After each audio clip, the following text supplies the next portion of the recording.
વિદ્યાર્થી મિત્રો, good morning. Chapter 7 પી વિભાગના તત્વોનો આપણે અભ્યાસ કરવાનો છે. તમે ધોરણ 11માં એસ વિભાગ અને પી વિભાગના તત્વો ભાગ 1 ભણી ગયા છો. ભાગ 1માં સમૂહ 13 અને સમૂહ 14 નો અભ્યાસ તમે કર્યો છે.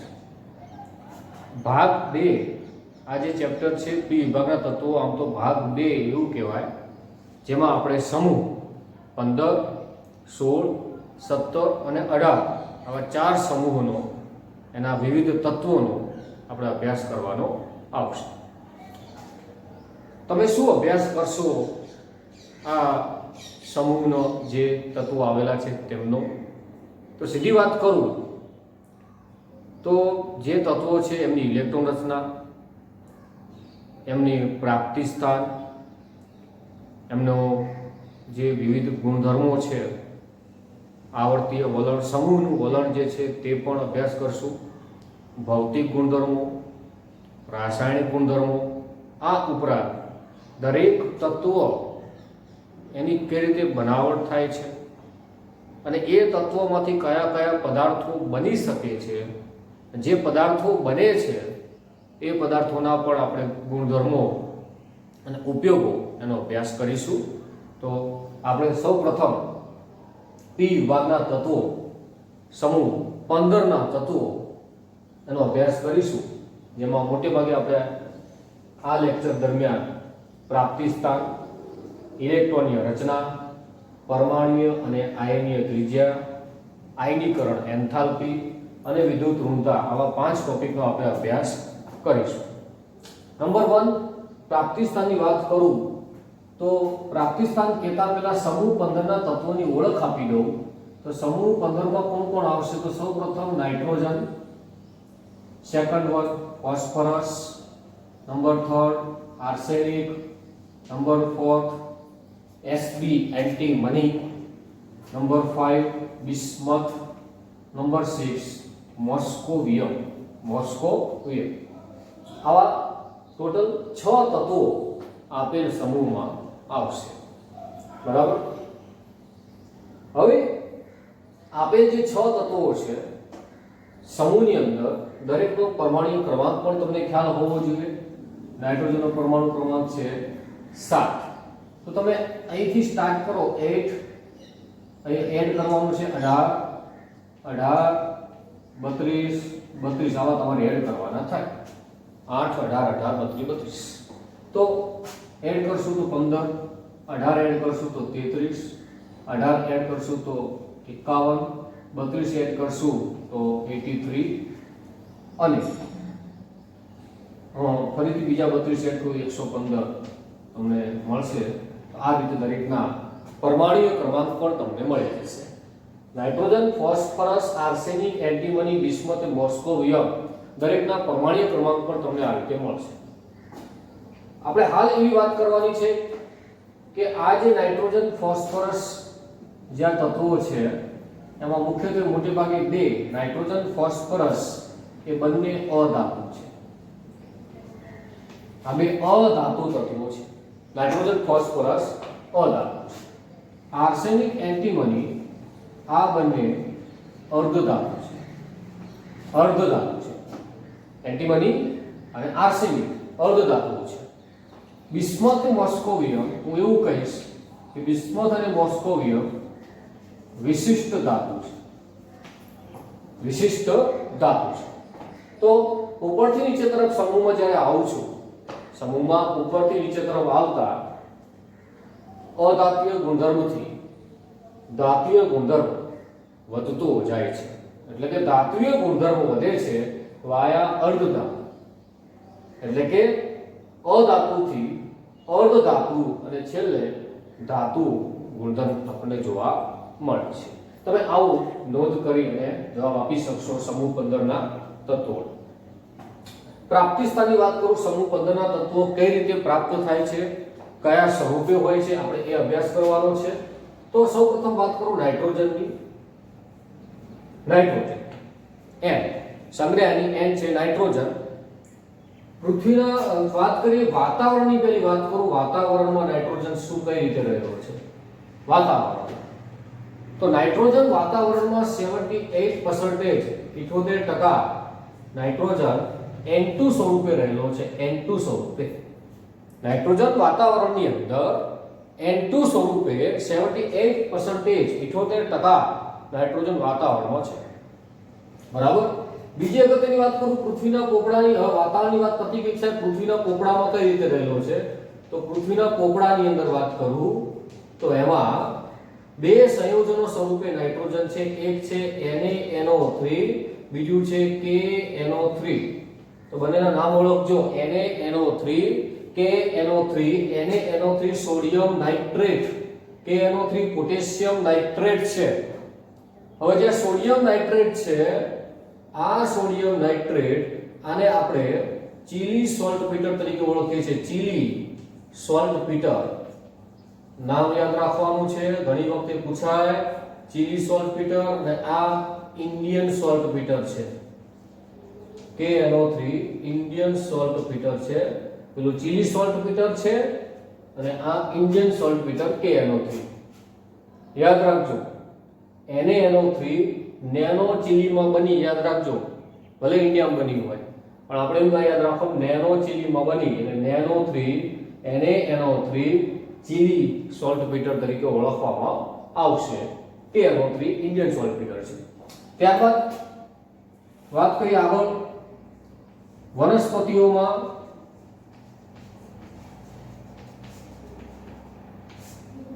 નાઇટ્રોજન પ્રોટીન સ્વરૂપે હોય છે. વનસ્પતિઓમાં નાઇટ્રોજન પ્રોટીન સ્વરૂપે હોય છે અને આ વનસ્પતિનો આપણે ખોરાક તરીકે ઉપયોગ કરીએ પ્રાણીઓ, તો પ્રાણીઓમાં પણ નાઇટ્રોજન પ્રોટીન સ્વરૂપે મળી જશે. બરાબર. એટલે વનસ્પતિ અને પ્રાણીઓમાં તમે એવું કહી શકો કે નાઇટ્રોજન પ્રોટીન સ્વરૂપે રહેલો હોય છે. તમે આવું નોંધ કરી શકશો. તો નાઇટ્રોજનની આ વાત પૂરી કરી આપણે. 3 પોઈન્ટ અગત્યના નાઇટ્રોજનના જોયા. એક વાતાવરણમાં, બીજું પૃથ્વીના પોપડામાં અને ત્રીજું વનસ્પતિઓ. બરાબર. ત્યારબાદ છે ફોસ્ફરસ. ફોસ્ફરસની આપણે ચર્ચા કરીએ.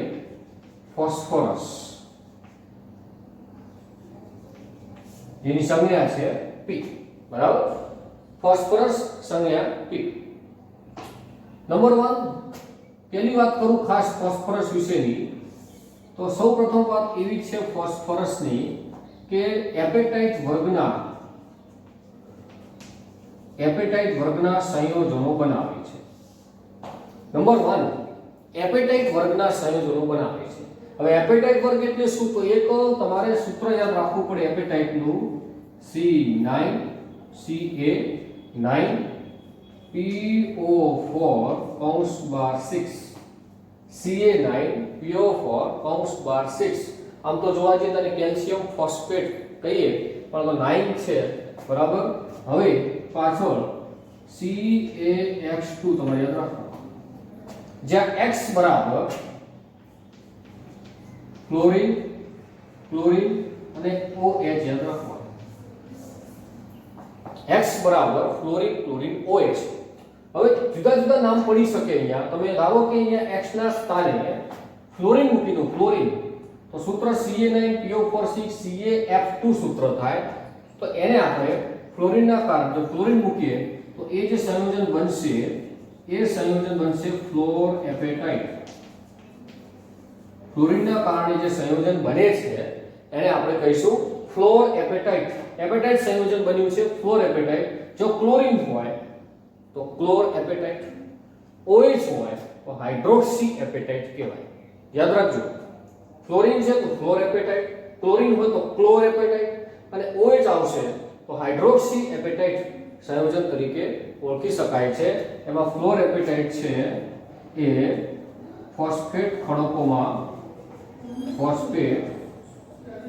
ખડકો જે હોય એ ખડકો નિર્માણમાં, ફોસ્ફેટ ખડકોના નિર્માણમાં આ ફ્લોરએપેટાઇટ સંયોજનો રહેલા છે. ફોસ્ફેટ ખડકોના નિર્માણમાં આ વસ્તુ તમારે ધ્યાન રાખવાની છે. ફોસ્ફેટ ખડક.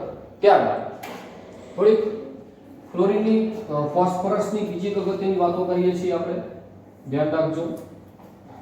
વનસ્પતિ અને પ્રાણી જે પદાર્થો હોય, વનસ્પતિ અને પ્રાણી, યાદ રાખજો, વનસ્પતિ અને પ્રાણી.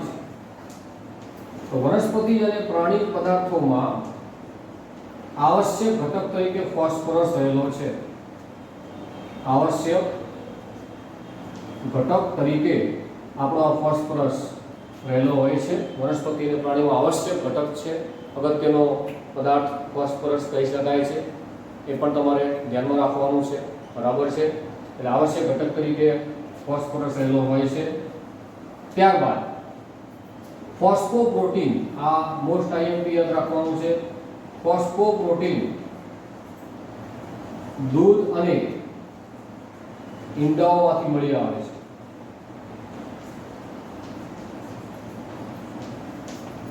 ફોસ્ફોપ્રોટીન, ફોસ્ફોપ્રોટીન યાદ રાખજો. ફોસ્ફોપ્રોટીન દૂધ અને ઈંડાઓમાંથી આપણને ફોસ્ફોપ્રોટીન મળે છે. મોસ્ટ આઈએમપી છે, વારંવાર પૂછાતો પ્રશ્ન, બરાબર. ફોસ્ફોપ્રોટીન દૂધ અને ઈંડાઓમાંથી મળે છે. એક હજી પણ અગત્યનું નોંધ રાખવા જેવી છે તમારે, એ પણ તમને કહી દઉં ખાસ, બહુ અગત્યનું છે. આપણા હાડકા અને અન્ય જે જીવંત પેશી હોય, હાડકા અને જીવંત પેશીઓ, એનો અગત્યનો ઘટક આપણો ફોસ્ફરસ છે. હાડકાનું બંધારણ માટે એક જરૂરી છે ફોસ્ફરસ, અને જીવંત પેશીઓમાં પણ ફોસ્ફરસ ખૂબ જ અગત્યનું છે. તો ફોસ્ફરસની જે પ્રાપ્તિ સ્થાન છે, ફોસ્ફરસ ક્યાં ક્યાં જોવા મળે છે, એ આપણે જોયું. ફરીથી એકવાર ઝડપથી આપણે એકવાર ટેલી કરી લઈએ. નંબર 1 પહેલો પોઈન્ટ શું રાખવાનો? એપેટાઇટ વર્ગ. તો એપેટાઇટનું સૂત્ર યાદ રાખવાનું ખાસ. Chlor apatite, fluor apatite, hydroxy apatite બનાવતા આવડવું જોઈએ. અહીંયા OH મૂકી દઉં, CaOH ટ્વાઇસ, તો હાઇડ્રોક્સી એપેટાઇટ થઈ જાય. Cl મૂકી દઉં, CaCl2 થશે. ક્લોર એપેટાઇટ, F મૂકું, ફ્લોર એપેટાઇટ. આવા સંયોજનો મળશે. બીજી વસ્તુ, એપેટાઇટ ક્યાં કામ આવશે? ફ્લોર એપેટાઇટ તો ક્યાં કામ આવે? તો ફ્લોર એપેટાઇટ ફોસ્ફેટ ખડકોના નિર્માણમાં ફ્લોર એપેટાઇટ વપરાય છે. ત્યારબાદ ત્રણ અગત્યના ઉપયોગો ફોસ્ફરસના બે છે. એક ફોસ્ફોપ્રોટીન છે. ફોસ્ફરસના બે વનસ્પતિ અને પ્રાણીજ પદાર્થોનો આવશ્યક ઘટક. નંબર 2, હાડકા અને જીવંત પેશીઓમાં પણ ફોસ્ફરસ ખૂબ જ અગત્યનો પદાર્થ બની રહે છે. નંબર 3, ફોસ્ફોપ્રોટીન દૂધ અને ઈંડાઓમાંથી મળી આવે છે. તો આ બધી જ બાબતો ધ્યાન રાખવાની છે, તમારે તૈયાર કરવાનું થાય, સરળ છે. ત્યારબાદ થોડાક આગળ ચર્ચા કરીએ છીએ. ધારો કે તો નેક્સ્ટ છે arsenic, antimony, bismuth. Arsenic, antimony, bismuth જોઈએ જરા.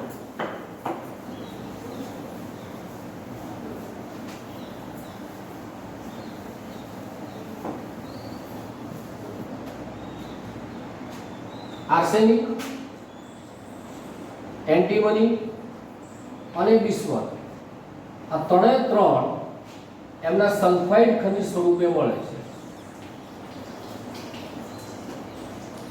આ ત્રણ એમના પોતાના સલ્ફાઇડ ખનિજ સ્વરૂપે મળે છે. ધારો કે AS છે, તો હું એક બતાવી શકું કે AS2S3 આર્સેનિયસ સલ્ફાઇડ, બરાબર. Sb2S3 antimony sulphide, Bi2S3 bismuth sulphide. તો દરેક જે ખનિજો, આ દરેક જે તત્વો છે, આર્સેનિક, એન્ટીમની, બિસ્મથ, તેના સલ્ફાઇડ ખનિજ સ્વરૂપે મળે છે. આવા સલ્ફાઇડ તમે ત્યાં નોંધ કરી શકો છો કે આ રીતે સલ્ફાઇડ ખનિજો બનાવશે એમના. ત્યારબાદ લાસ્ટમાં જે છે મોસ્કોવિયમ. મોસ્કોવિયમ આ એક સંશ્લેષિત રેડિયો સક્રિય તત્વ છે, યાદ રાખજો. મોસ્કોવિયમ એ સંશ્લેષિત રેડિયો સક્રિય પદાર્થ છે. મોસ્કોવિયમ સંશ્લેષિત રેડિયો સક્રિય પદાર્થ છે, ધ્યાન રાખજો. આનું થોડી ચર્ચા કરીએ કે પરમાણ્વીય ક્રમાંક 115 છે. એનું આણ્વીય દળ, પરમાણ્વીય દળ કહી શકાય 289 ગ્રામ પ્રતિ મોલ. તમે લખશો, આપણે ધ્યાનમાં રાખવાનું છે. ઇલેક્ટ્રોન રચના એટલે આપણે ઇલેક્ટ્રોન રચના આવશે, એનો અભ્યાસ આપણે ત્યાં કરવાનો જ છે. ઇલેક્ટ્રોન રચના હાલ કહેતો નથી, પણ મોસ્કોવિયમ હાલની તારીખમાં બહુ એવું પ્રસ્થાપિત થઈ શક્યું નથી, કારણ કે તે હાલ બહુ ઓછા જથ્થામાં મળે છે. નંબર 1 એ ઓછા જથ્થામાં મળી આવે છે, હાલ બહુ વધારે પ્રમાણમાં મળતું નથી. અને નંબર 2 એક ખાસ અગત્યની ચર્ચા છે, તો જથ્થો એનો ઓછો છે એટલે ઓછા જથ્થામાં મળી આવે છે. અને નંબર 2 એનું અર્ધ આયુષ્ય સમય, એનો અર્ધ આયુષ્ય સમય પણ ખૂબ ઓછો છે. અર્ધ આયુષ્ય સમય પણ ખૂબ ઓછો છે. અર્ધ આયુષ્ય સમય પણ ઓછો છે એટલે ઝડપથી વપરાઈ જાય છે જો મળી જાય તો, અને એક તો ઓછા જથ્થામાં પણ મળે છે. એટલે એ વસ્તુ આમાં એવું થયું, એક તો મળે છે ઓછું અને વપરાય જલ્દી જાય છે. એટલે હાલ મોસ્કોવિયમ એટલું પ્રસ્થાપિત થઈ શક્યું નથી, એટલે પૂરતા પ્રમાણમાં અભ્યાસ કરવા માટે હજી મળી શક્યું નથી. બરાબર છે. તો મોસ્કોવિયમ આનું આપણે પ્રાપ્તિ સ્થાન જોયા. ત્યારબાદ નંબર 2 આપણે જોઈએ ઇલેક્ટ્રોન રચના. દરેકની ઇલેક્ટ્રોન રચના વિશે ચર્ચા કરીએ, જરા ધ્યાન આપશો. તો ઇલેક્ટ્રોન રચના તમારે જો તૈયાર કરવી હોય તો સૌપ્રથમ મેં તમને એક જ વાત કરી કે દરેકનો પરમાણુ ક્રમાંક તમારે ખબર હોવી જોઈએ, અને એ પણ પ્રથમ તત્વનો આવડી જાય પરમાણુ ક્રમાંક તો બાકીના બધા જ તત્વોના પરમાણુ ક્રમાંક તમે આરામથી તૈયાર કરી શકશો. ધારો કે અહીંયા આપણી જોડે હાલ નાઇટ્રોજન જ હતું, નાઇટ્રોજન, અહીંયા ફોસ્ફરસ, અહીંયા આર્સેનિક, એન્ટીમની, બિસ્મથ અને મોસ્કોવિયમ, આ જુદા જુદા તત્વો છે આપણી જોડે સમૂહમાં. હવે નાઇટ્રોજનનો પરમાણુ ક્રમાંક 7 છે, 8 એડ કરો, આનો 15 થયો, 18 એડ કરો, આનો 33 થયો, 32 એડ કરો, આનો 33 માં સોરી 15 માં 18 એડ કરો, 33 માં 18 એડ કરો, 51 32 એડ કરો, 83 માં 32 એડ કરો, 115 પરમાણુ ક્રમાંક થશે. હવે તમારે શું કામ કરવાનું છે? ઇલેક્ટ્રોનના સીધી ના આવે, તમારે કઈ વસ્તુ એક જ રાખવાની કે સમૂહ 15 છે એના તત્વોની કોમન ઇલેક્ટ્રોન રચના NS2Np3 છે. આ વસ્તુ યાદ રાખવાની, કોમન NS2Np3. બીજી વસ્તુ, નાઇટ્રોજન પોતે કયા આવર્તમાં છે તમને ખ્યાલ હોવો જોઈએ. નાઇટ્રોજન પોતે તમારે અહીંયા હવે આવર્ત તૈયાર કરવાના આવે, કયા આવર્તમાં તત્વ છે તમારે તૈયાર કરવાનું થાય. તો નાઇટ્રોજન પોતે તમને બધાને ખબર છે બીજા આવર્તમાં, કેમ કે પહેલા આવર્તમાં હાઇડ્રોજન અને હિલિયમ આવે છે, તો નાઇટ્રોજન એ બીજા આવર્તમાં આવશે, ફોસ્ફરસ ત્રીજા, આર્સેનિક ચોથા, એન્ટીબોડી પાંચમા, બિસ્મથ છઠ્ઠા અને મોસ્કોવિયમ સાતમા આવર્તમાં આવશે. આ ખબર રાખવાનું. હવે શું આવશે આપણે જોઈએ, પણ આટલું ધ્યાન રાખવાનું છે ઇલેક્ટ્રોન રચના માટે કયા આવર્તમાં કોણ આવે છે ખ્યાલ રાખો. દરેક સમૂહમાં આવું જ થશે. પહેલું તત્વ હશે બીજા આવર્તમાં, પછી ત્રીજા, ચોથા, પાંચમા, છઠ્ઠા, સાતમા, આ રીતે આવર્ત વાઇઝ આવશે દરેક તત્વ. હવે આપણે શું કરવાનું છે, તો ઇલેક્ટ્રોનના કોમન ખબર છે આપણને, પણ તમારે એક વસ્તુ અહીંયા ગોખી મારવાની છે. આ વસ્તુ ખાસ યાદ રાખવાની, SFDP. તો આ વસ્તુ ગોખી મારો, SFDP યાદ રાખજો. that means safe deposit. બરાબર, સેફ ડિપોઝિટ SFDP આપણે તૈયાર કરી દેવાનું. આટલું તૈયાર કર્યું એનો મતલબ શું? સેફ ડિપોઝિટ મતલબ શું? હંમેશા ઇલેક્ટ્રોન પ્રથમ S કક્ષકમાં ભરાય, ત્યારબાદ F માં ભરાય, ત્યારબાદ D માં ભરાય અને છેલ્લે ઇલેક્ટ્રોન P કક્ષકમાં સમાવેશ કરશું. F પૂરી થઈ ગયા બાદ D માં આપણે ભરીશું. D માં પૂરેપૂરા 10 ઇલેક્ટ્રોન ભરાઈ ગયા બાદ પછી ઇલેક્ટ્રોન P માં દાખલ કરવા જઈશું. આ વસ્તુ તમારે ધ્યાન રાખવાની, આ ક્રમ તમારે તૈયાર કરી લેવાનો. વારંવાર કોઈ પણ તત્વ એવું નહીં કે આ તત્વો છે XYZ આવર્ત કોષ્ટકમાં રહેલા XYZ તત્વોનો ઇલેક્ટ્રોન રચના તમે આ જે સૂત્ર છે એ મદદથી લખી શકશો. શરત માત્ર એટલી કે તમને શું ખબર હોવી જોઈએ, એક તો એનો પરમાણ્વીય ક્રમાંક અને આવર્ત તમારે શોધી કાઢવાનો. તમે આવર્ત શોધી કાઢો અને પરમાણ્વીય ક્રમાંક જો તમને ખબર પડી જાય તમે આરામથી તત્વોની ઇલેક્ટ્રોન રચના લખી શકશો. બરાબર, આપણે જોઈએ જરા. હવે સૌપ્રથમ નાઇટ્રોજન માટે વાત કરું, બીજો આવર્ત છે તો આપણે 2 છે એટલે તમારે આટલી તમને ખ્યાલ છે કે S છે એટલે 2 મુખ્ય ક્વોન્ટમમાં, એટલે તમે અહીંયા પહેલા બધાને આપણે નિષ્ક્રિય વાયુ લખી દઈએ તો નાઇટ્રોજન પહેલા નિષ્ક્રિય વાયુ કોણ આવશે તો કે હિલિયમ. ફોસ્ફરસ પહેલા નિષ્ક્રિય વાયુ કોણ આવશે નિયોન. આર્સેનિક પહેલા નિષ્ક્રિય વાયુ કોણ આવશે તો કે આર્ગોન. એન્ટીમની પહેલા નિષ્ક્રિય વાયુ કોણ આવશે તો કે ક્રિપ્ટોન. બિસ્મથ પહેલા ઝેનોન અને મોસ્કોવિયમ પહેલા રેડોન નિષ્ક્રિય વાયુ તરીકે આવશે. નિષ્ક્રિય વાયુનો પરમાણુ ક્રમાંક પણ તમને ખ્યાલ છે. આનો પરમાણુ ક્રમાંક 2 છે, આનો 10, આનો 18, આનો 36, આનો 54, આનો 86 પરમાણુ ક્રમાંક તમને ખ્યાલ છે. ધોરણ 11 માં તમે શીખી ગયા છો. હવે આ જે છે મુખ્ય ક્વોન્ટમ તો એને s ની આગળ લગાવશો તો થશે 2s. f ની આગળ લગાવો, બરાબર, f ની આગળ લગાવો, પણ તમને આટલું ખ્યાલ છે કોમન કે હંમેશા n-2f હોય અને n-1 d હોય અને ns અને np હોય. આ ધ્યાન રાખજો. મતલબ n જેટલો હશે એના કરતા f 2 જેટલો ઓછો અને d 1 ઓછો હશે. આ વસ્તુ ફિક્સ છે, આપણે ભણી ગયા છે ઇલેક્ટ્રોન રચનામાં, બરાબર. હવે f ની વાત કરું તો 2 - 2 n અહીંયા આપણે 2 મળ્યો, n 2 છે, n 2 છે તો 2 - 2 0f તો f નથી, ચલો f નથી, કાઢી d 2 - 1 સરસ. અહીંયા 2 છે, 2 - 1 1d 1d નોટ પોસિબલ, દુનિયામાં જોવા મળતી નથી. કેમ કે આપણને ખ્યાલ છે n કરતા l મોટો ના હોવો જોઈએ, n ને l સરખા ના હોવા જોઈએ. આપણને ખ્યાલ છે મુખ્ય ક્વોન્ટમમાં અને ગૌણ ક્વોન્ટમમાં સરખા ન હોય. મુખ્ય ક્વોન્ટમમાં ઓલવેઝ ગ્રેટર ધેન l. આ તમને ખ્યાલ છે, બરાબર. એટલે આપણે 1d જોવા મળતી નથી, 1d નહીં લઈએ તો વધી કોણ p, તો કે સાહેબ p એટલે કઈ, તો કે જેટલો s ની આગળ ક્વોન્ટમ આંક છે એટલો p ની આગળ આવે તો અહીંયા 2s આવશે, 2p આવશે. 2s અને 2p આવે, f અને d ના આવે. ચલો 2s 2p તો પ્રથમ ઇલેક્ટ્રોન 2 તો આવી ગયા, 7 માંથી 2 ઇલેક્ટ્રોન ભરાઈ ગયા, વધ્યા કેટલા 5. તો 2s માં 2 ભરાયા, 2p માં વધ્યા 3, 3 ને 2 5 ને 2 7 ઇલેક્ટ્રોન થઈ ગયા. ઇલેક્ટ્રોન હતા 2s 2 2p 3.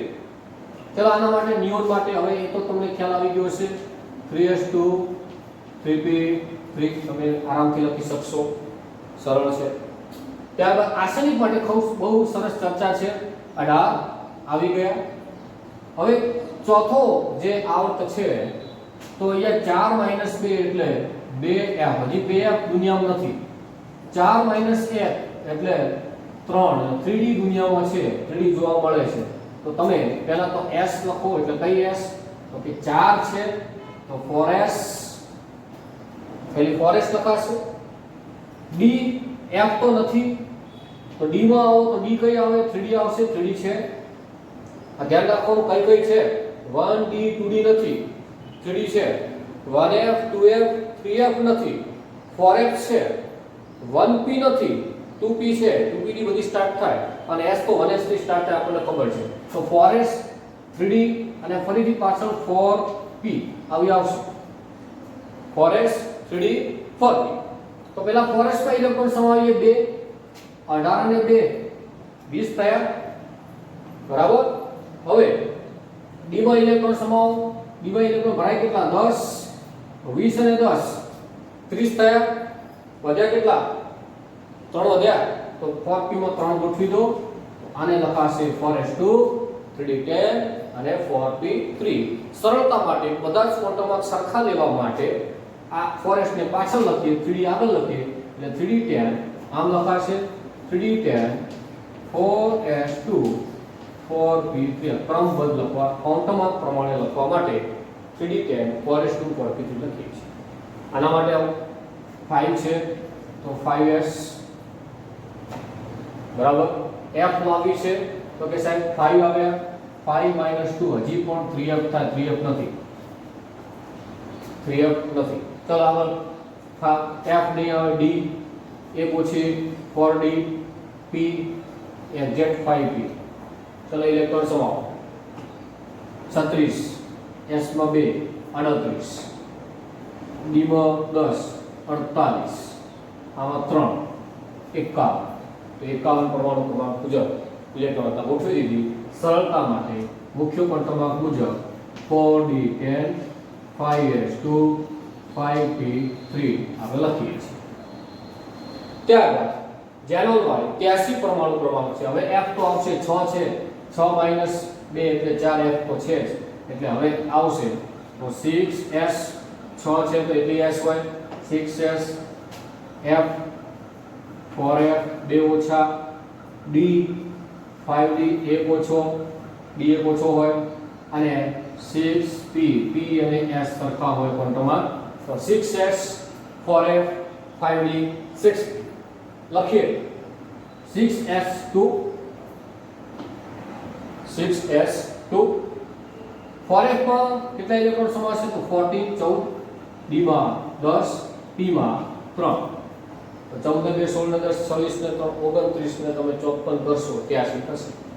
બરાબર. તો આ રીતે તમે ગોઠવી શકો ઇલેક્ટ્રોન અને ક્રમમાં તમે લખી શકો 4f 14 5d 10 6s2 6p3 તમે લખી શકો છો. ખ્યાલ છે.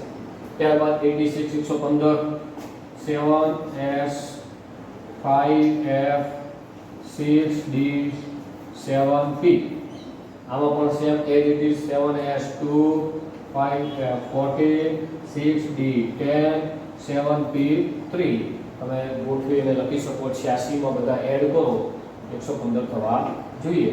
બરાબર. તો 86 ને 29 ફરીથી કરશો સરવાળો તમારે એક્ઝેક્ટ 115 મળશે. તો આ વસ્તુ ક્લિયર થઈ જશે. ઇલેક્ટ્રોનના મગજમાં ક્લિયર થઈ જશે કેવી રીતે ઇલેક્ટ્રોન ગોઠવણી કરવી. આ તો ક્રમમાં તમે લખી શકો છો, આવડી જાય. પણ કોઈ એક તત્વ આપે તમને એમ પૂછે કે મોસ્કોવિયમ 115 પરમાણુ ક્રમાંક છે ઇલેક્ટ્રોનના જણાવો પૂછી શકે.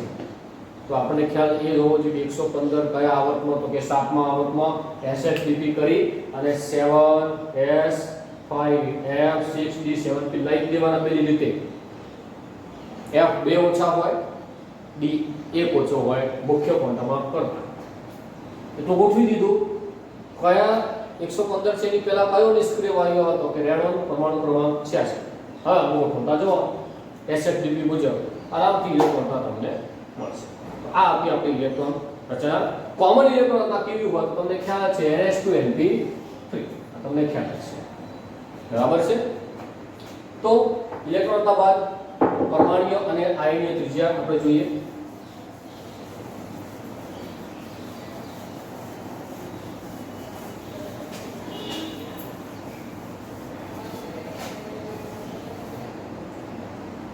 પરમાણ્વીય અને આયનીય ત્રિજ્યા nitrogen, phosphorus, arsenic, antimony, bismuth, moscovium તમને ખ્યાલ જ છે.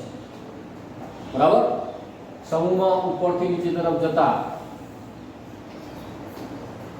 પરમાણ્વીય ત્રિજ્યા એટલે કઈ ત્રિજ્યા આવે? આયનીય ત્રિજ્યા, પરમાણ્વીય ત્રિજ્યા, સહસંયોજક ત્રિજ્યા, બધી ત્રિજ્યાઓ પરમાણ્વીય ત્રિજ્યા, આયનીય ત્રિજ્યા, સહસંયોજક ત્રિજ્યા. અધાતુ છે એટલે સહસંયોજક ત્રિજ્યા આવે.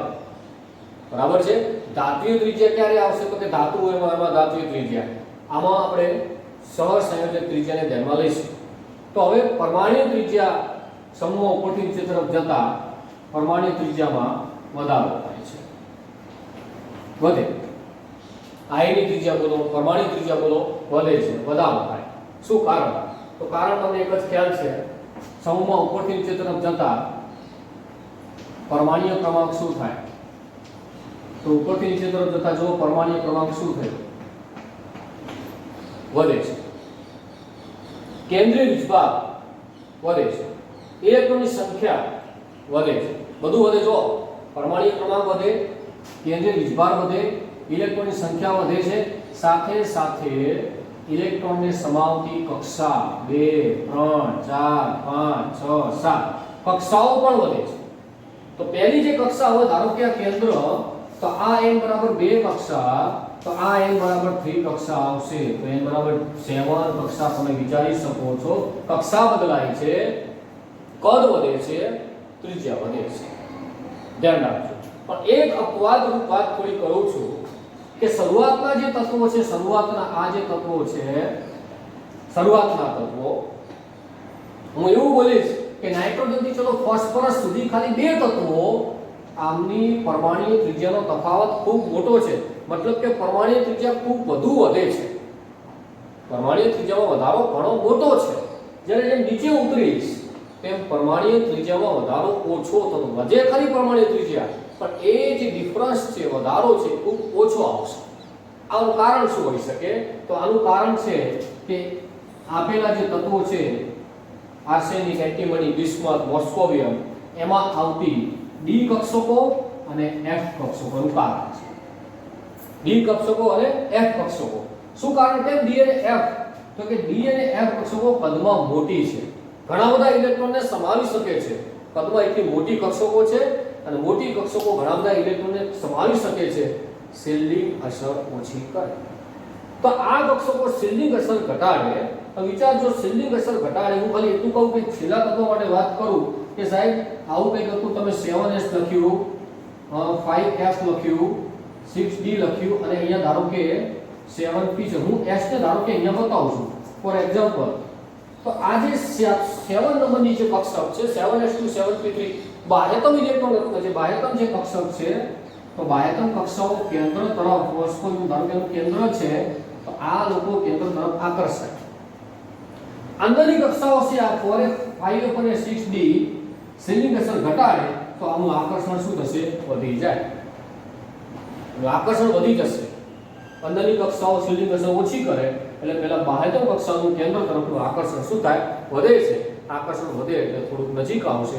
એકદમ નજીક એટલે બહુ આના કરતાં બહુ ત્રિજ્યા ઓછી થઈ જાય એવું નહીં, પણ થોડીક નજીક આવે.